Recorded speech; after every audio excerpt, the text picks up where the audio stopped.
Hey everyone, welcome back to the channel. If you're looking to move your Cardano tokens from Kraken to Crypto.com in 2025, you're in the right place.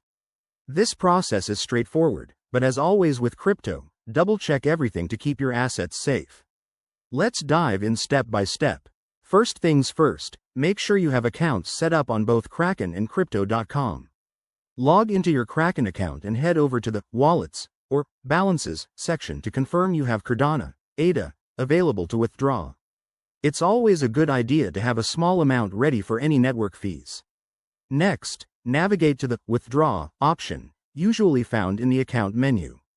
Select Cardano from the list of assets. Now, you'll need the recipient address from Crypto.com.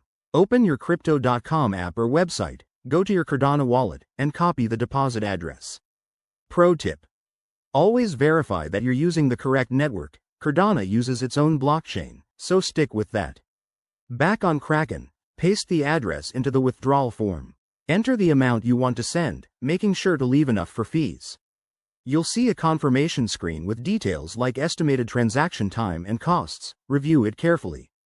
Once you're happy, hit confirm and authenticate with your two-factor authentication for security. After initiating the transfer, keep an eye on your Crypto.com account. Transactions on the Cardano network are usually fast, but it might take a few minutes to a couple of hours in 2025, depending on network congestion. Once it shows up, you're good to go. Remember, crypto transfers are irreversible, so always double-check addresses to avoid costly mistakes. If you're new to this, start with a small amount. Thanks for watching. Hit that like button if this helped, and subscribe for more crypto tips. See you in the next video.